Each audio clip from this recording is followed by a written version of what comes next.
আসসালামু আলাইকুম। আজ 17 এপ্রিল 2025 বৃহস্পতিবার।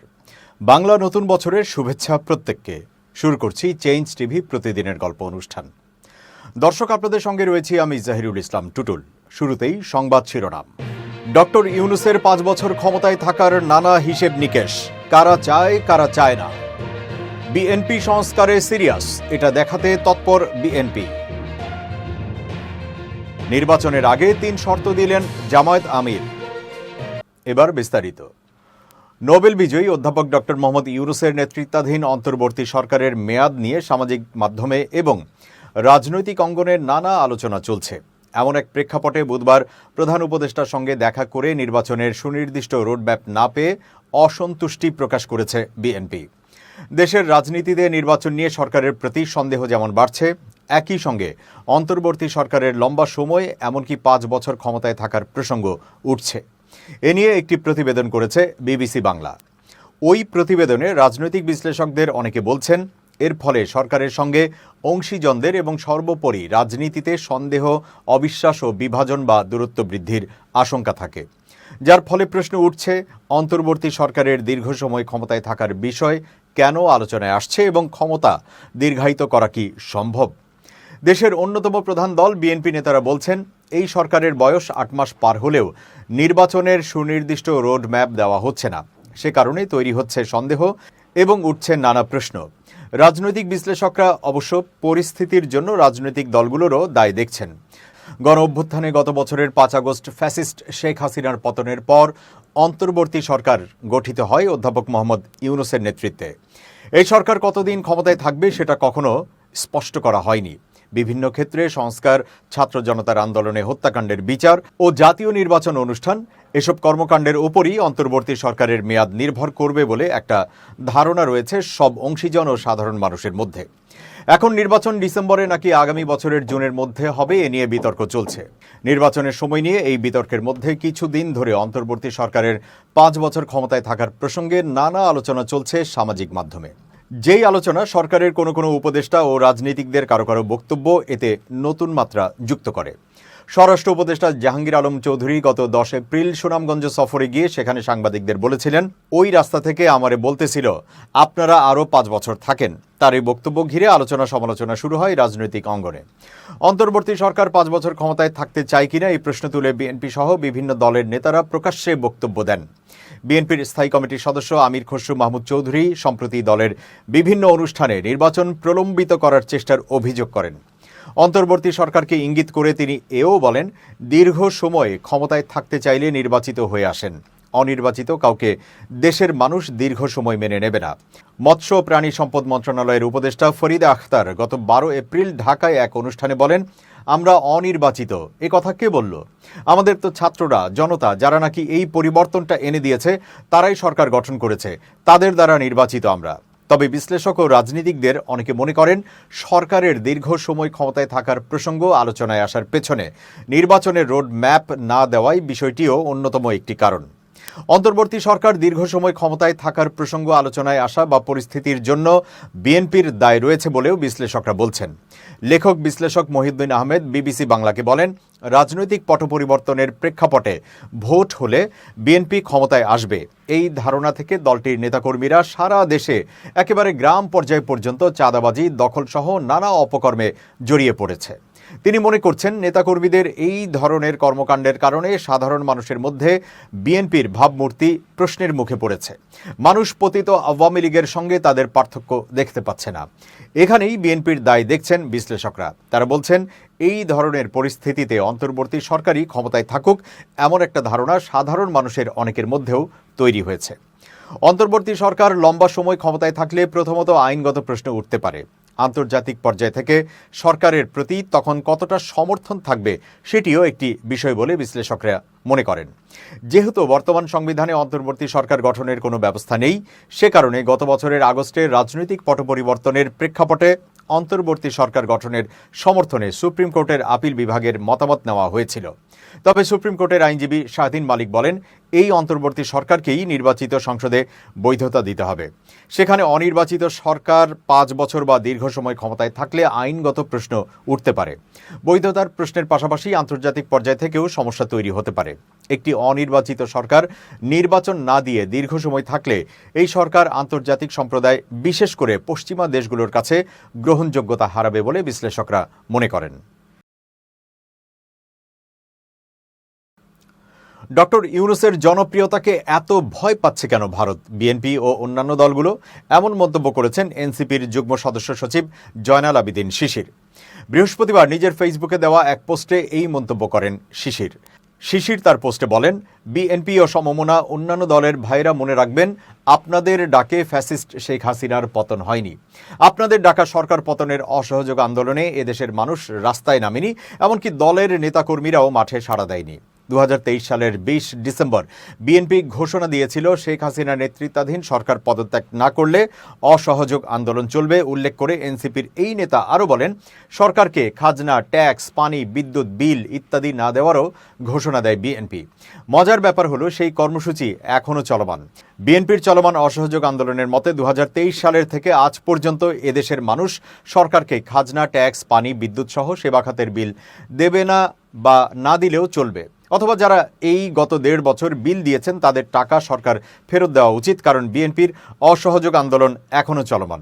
শিশির তার পোস্টের শেষে উল্লেখ করেন, বিএনপির উদ্দেশ্যে বলছি, লজ্জার কিছু নেই। 1.5 বছর হয়ে গেছে তো কি হয়েছে? এবার অন্তত সেই অসহযোগ আন্দোলন কর্মসূচিটা আনুষ্ঠানিকভাবে প্রত্যাহার করে নিন, অথবা গত 1.5 বছর সরকারকে দেয়া জনগণের খাজনা, ট্যাক্স, পানি, বিদ্যুৎ বিলের টাকা মওকুফ বা ফেরত দেওয়ার ব্যবস্থা করে দেন।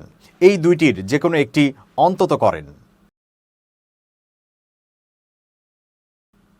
ঐকমত্য কমিশনের সঙ্গে দফা ভিত্তিক আলোচনা হয়েছে বলে জানিয়েছেন বিএনপির স্থায়ী কমিটির সদস্য সালাউদ্দিন আহমেদ। তিনি বলেছেন, সংস্কার নিয়ে আমরা আলোচনা চলমান রাখতে চাই, আজ শেষ না হলে পরেও আলোচনা হবে। আমরা বোঝাতে চাই বিএনপি সংস্কারের বিষয়ে কতটা সিরিয়াস। বৃহস্পতিবার জাতীয় সংসদের এলডি হলে জাতীয় ঐকমত্য কমিশনের সঙ্গে সংলাপের বিরতিতে একথা বলেন সালাউদ্দিন আহমেদ। তিনি বলেন, সংস্কার প্রস্তাব নিয়ে জবাব চেয়ে সরকারের পক্ষ থেকে স্প্রেডশিটে সংক্ষিপ্ত হ্যাঁ বা না জবাব দেওয়ার যে কাগজগুলো দেওয়া হয়েছে তাতে বিভ্রান্তি সৃষ্টি হয়েছে, আমাদের মিসলিড করা হয়েছে, এটা দেওয়া উচিত হয়নি। সালাউদ্দিন বলেন, আজ হার্ড কপি জমা দিয়েছি, এগুলোর উপর বিস্তারিত আলোচনা চলছে। সংবিধান সংস্কার দিয়ে শুরু করেছি, তারপর বিচার বিভাগ, নির্বাচন নিয়ে আলোচনা হবে। আমরা আলোচনা চলমান রাখতে চাই, আজ শেষ না হলে পরেও আলোচনা হবে। আমরা বোঝাতে চাই বিএনপি সংস্কারের বিষয়ে কতটা সিরিয়াস। সংবিধান সংস্কার কমিশনের বিস্তারিত প্রতিবেদনে 131টি প্রস্তাব থাকলেও জাতীয় ঐকমত্য কমিশনের স্প্রেডশিটে 70টি বিষয় উল্লেখ করা হয়েছে জানিয়ে সালাউদ্দিন আহমেদ বলেন, আমাদের দফাওয়ারি আলোচনা চলছে। সংবিধানের প্রস্তাবনা থেকে শুরু করে প্রজাতন্ত্র, রাষ্ট্রের মূলনীতি সহ সব বিষয়ে দফায় দফায় আলোচনা করব। বিস্তারিত অগ্রগতি পরে জানতে পারবেন। সংবিধান সংশোধন সংক্রান্ত মৌলিক প্রস্তাবের বিষয়ে আলাপ আলোচনার মাধ্যমে চেষ্টা করব এক জায়গায় আসার জন্য। বিএনপি সংবিধান সংস্কার কমিশনের 25টিতে একমত, 25টির মতো বিষয়ে আংশিকভাবে একমত, বাকি বিষয়গুলোতে আমরা একমত হতে পারিনি।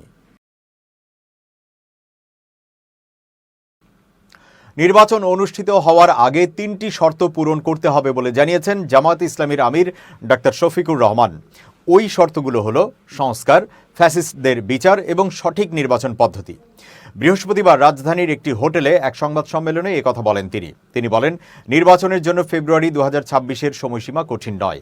এই সময়ের আগে বা পরে নির্বাচন হতে পারে যদি শর্তগুলো পূরণ হয়।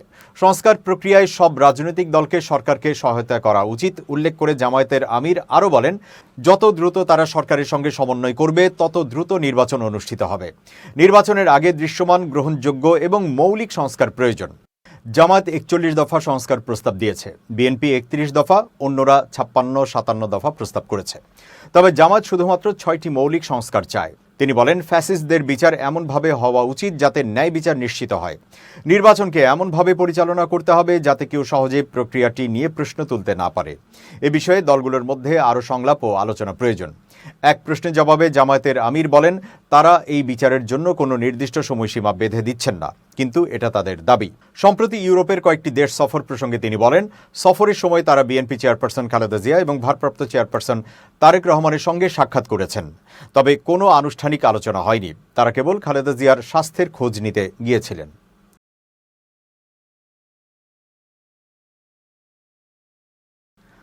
সৌদি আরবের রাষ্ট্রদূত ঈসা ইউসুফের সঙ্গে সম্পর্কের বিষয়টি স্বীকার করেছেন আলোচিত মডেল মেঘনা আলম। তিনি আদালতকে বলেছেন, সৌদি রাষ্ট্রদূত ইসার সঙ্গে আমার বিয়ে হয়। ইসা অভিযোগ করেন আমি নাকি তার বাচ্চা নষ্ট করে ফেলেছি। এটা মোটেও সত্য না। বৃহস্পতিবার রূপবতীদের দিয়ে বিদেশি রাষ্ট্রদূতদের প্রেমের ফাঁদে ফেলার অভিযোগে ধানমন্ডি থানায় দায়ের করা প্রতারণার মামলায় তাকে গ্রেপ্তার দেখান ঢাকার মেট্রোপলিটন ম্যাজিস্ট্রেট মাসুম মিয়া। এদিকে 7 দিন আগে রাজধানীর বসুন্ধরা আবাসিক এলাকার বাসা থেকে মেঘনা আলমকে আটক করার পর বিশেষ ক্ষমতা আইনে 1 মাসের আটকাদেশ দেওয়া হয়েছিল। বিষয়টি নিয়ে তীব্র সমালোচনার মধ্যে তার বিরুদ্ধে ওই প্রতারণার মামলা করে পুলিশ। মামলার তদন্ত কর্মকর্তা ডিবি পুলিশের পরিদর্শক আখতার মোর্শেদ বুধবার মেঘনাকে এই মামলায় গ্রেপ্তার এবং তার সহযোগী সঞ্জানা ইন্টারন্যাশনাল নামের জনশক্তি রপ্তানিকারক কোম্পানির মালিক দেওয়ান সামিরকে 7 দিনের রিমান্ডে নেওয়ার আবেদন করেন। সেই শুনানির জন্য বৃহস্পতিবার সকালে তাদের আদালতে হাজির করা হয়। এদিন রাষ্ট্রপক্ষে ঢাকা মহানগরের পাবলিক প্রসিকিউটর ওমর ফারুক ফারুকী এই মামলায় মেঘনাকে গ্রেপ্তার দেখানোর পক্ষে শুনানি করেন। তিনি শুনানিতে বলেন, এই আসামিরা অভিনব কৌশল অবলম্বন করে বিদেশি রাষ্ট্রদূত সহ এম্বাসিগুলোতে কর্মরত বিদেশি নাগরিকদের হানি ট্র্যাপে ফেলে বিপুল অর্থ বাগিয়ে নেওয়ার জন্য চক্র দাঁড় করিয়েছেন। তারা দীর্ঘদিন ধরে এসব প্রতারণা করে আসছেন। সবশেষ সৌদি রাষ্ট্রদূত ইসাকে ফাঁসানোর চেষ্টা করেন এবং তার কাছে $5 মিলিয়ন দাবি করেন বলে অভিযোগ রয়েছে। এ সময় মেঘনা আলমকে তিনি মেঘলা আলম সম্বোধন করেন। শুনানির এক পর্যায়ে মেঘনা তার নাম সঠিকভাবে উচ্চারণ করতে বলেন। এরপর বিচারক আসামিদের পক্ষে কোনো আইনজীবী আছেন কিনা জানতে চান। মেঘনা আদালতকে বলেন কোনো আইনজীবী নেই, তিনি নিজেই কথা বলতে চান। আদালত অনুমতি দিলে মেঘনা বলেন, আমার নাম মেঘনা, মেঘলা নয়। সৌদি রাষ্ট্রদূতের কথা বলা হচ্ছে। আমার প্রশ্ন, যে কেউ চাইলেই কি সৌদি রাষ্ট্রদূতের সঙ্গে দেখা করতে পারেন? আপনারা কি তার কাছে যেতে পারবেন? ঢাকা মহানগর দক্ষিণ আওয়ামী লীগের সাবেক সাধারণ সম্পাদক মোহাম্মদ শাহের আলম মুরাদকে গ্রেপ্তার করেছে গোয়েন্দা পুলিশ। তিনি ঢাকা মহানগর আওয়ামী লীগের কার্যনির্বাহী সদস্য ছিলেন। বৃহস্পতিবার রাজধানীর উত্তরা থেকে তাকে গ্রেপ্তার করা হয়। ঢাকা মহানগর পুলিশের যুগ্ম কমিশনার মোহাম্মদ রবিউল হোসেন ভুইয়া বিষয়টি নিশ্চিত করেছেন। এই কর্মকর্তা জানান, সকাল 10টার দিকে রাজধানীর উত্তরা থেকে ডিবি পুলিশের একটি দল শাহের আলম মুরাদকে গ্রেপ্তার করে। তার বিরুদ্ধে বৈষম্য বিরোধী ছাত্র আন্দোলনের একাধিক মামলা রয়েছে। এর আগে গত 6 এপ্রিল রাজধানীর বাইতুল মোকাররম থেকে বঙ্গবন্ধু এভিনিউ পর্যন্ত হঠাৎ ঝটিকা মিছিল করে আওয়ামী লীগ। মিছিলটির নেতৃত্ব দেন ঢাকা মহানগর দক্ষিণ আওয়ামী লীগের সাবেক সাধারণ সম্পাদক শাহে আলম মুরাদ। বাইতুল মোকাররমের দক্ষিণ গেট থেকে শুরু হওয়া ঝটিকা এই বিক্ষোভ মিছিলটি বঙ্গবন্ধু এভিনিউতে আওয়ামী লীগের কেন্দ্রীয় কার্যালয়ে গিয়ে শেষ হয়। মিছিলের একটি ভিডিও সামাজিক যোগাযোগ মাধ্যমে ছড়িয়ে পড়ে, যা মুহূর্তেই ভাইরাল হয়ে যায়। এবার খুব জরুরি 1 মিনিট জানাচ্ছেন ইউনেস্কো ক্লাব পুরস্কার বিজয়ী সাংবাদিক আমিরুল মোমিনিন মালিক। খুব জরুরি 1 মিনিটে প্রত্যেককে আমন্ত্রণ। প্রিয় বন্ধুরা, আমরা প্রতিনিয়ত আমাদের নিজের সম্পদ, গুণ, মেধা, প্রতিভা আরও জীবনের যত কিছু অর্জন আছে সব কিছু নিয়েই অহংকার করি। কিন্তু একটা জিনিস মনে রাখবেন, অহংকার আপনার আমার কারোর জন্যই শোভনীয় নয়। অহংকার একমাত্র আল্লাহ করতে পারেন, যিনি নিরঙ্কুশ ক্ষমতার অধিকারী। এই পৃথিবীতে এবং আসমানে আল্লাহ ছাড়া কেউই অহংকার করতে পারেন না, কারণ কেউই নিরঙ্কুশ ক্ষমতার অধিকারী নয়। কেউই বলতে পারে না যে তার এই অবস্থান চির অক্ষয় এবং চিরদিনের জন্য অনিবার্য। সুতরাং অহংকার না করে বিনয়ী হন, মানুষের সঙ্গে ভালোভাবে কথা বলুন, অন্যের মর্যাদা দিন এবং নিজে প্রশান্তিময় জীবনযাপন করুন। ভালো থাকবেন, শুভেচ্ছা নিরন্তর। দর্শক, এবার দেশের বাইরের খবর। গাজায় ফিলিস্তিনি প্রতিরোধ আন্দোলন হামাসের হাতে বন্দী জিম্মিদের মুক্তি নিশ্চিতের জন্য সব ধরনের প্রচেষ্টা চালানোর প্রতিশ্রুতি দিয়েছেন রুশ প্রেসিডেন্ট ভ্লাদিমির পুতিন। সেই সঙ্গে রুশ জিম্মি আলেকজান্ডার ট্রুফানোভকে মুক্তি দেওয়ার জন্য হামাসের প্রতি কৃতজ্ঞতাও প্রকাশ করেন পুতিন। বুধবার তিনি এই প্রতিশ্রুতি দেন। এক প্রতিবেদনে এই তথ্য জানিয়েছে তুরস্কের বার্তা সংস্থা আনাদোলু। প্রতিবেদনে বলা হয়েছে, সম্প্রতি হামাসের বন্দী দশা থেকে মুক্তি পাওয়া রুশ নাগরিক আলেকজান্ডার ট্রুফানোভ এবং তার পরিবারের সঙ্গে ক্রেমলিনে সাক্ষাৎ করেন প্রেসিডেন্ট ভ্লাদিমির পুতিন। এ সময় তিনি ট্রুফানোভের মুক্তির জন্য ফিলিস্তিনি জনগণের সঙ্গে রাশিয়ার দীর্ঘস্থায়ী সম্পর্কের কৃতিত্ব দেন। ভ্লাদিমির পুতিন বলেন, অবশ্যই আমরা এই ধরনের সাফল্য বারবার পুনরাবৃত্তির জন্য যথাসাধ্য চেষ্টা করব, যাতে এখনও একই রকম কষ্টভোগকারী সকলেই তাদের স্বাধীনতা ফিরে পায়। ট্রুফানোভকে মুক্তি দেওয়ার জন্য ফিলিস্তিনি গোষ্ঠী হামাসের প্রতি কৃতজ্ঞতা প্রকাশ করেন পুতিন। রুশ প্রেসিডেন্ট আরও বলেন, আমি মনে করি আমাদের আবেদন শোনার জন্য এবং মানবিক কাজটি করার জন্য হামাসের রাজনৈতিক নেতৃত্বের প্রতি আমাদের কৃতজ্ঞতা প্রকাশ করা উচিত। তিনি ট্রুফানোভের উদ্দেশ্যে বলেন, আপনাকে মুক্তি দেওয়া হয়েছে, আমি আপনাকে এর জন্য অভিনন্দন জানাতে চাই। দর্শক, শেষ করছি প্রতিদিনের গল্পের আজকের গল্প। changetv.press বাংলাদেশের ইউটিউব জার্নালিজমের অগ্রদূত। ভিজিট করুন এর ওয়েবসাইট www.changetv.press, youtube.com/changetvpress এবং সাবস্ক্রাইব করুন চ্যানেলটি। নিয়মিত লাইক, কমেন্ট ও শেয়ার করে আপডেট রাখুন নিজেকে। ভালো থাকুন, নিরাপদে থাকুন। শুভেচ্ছা নিরন্তর।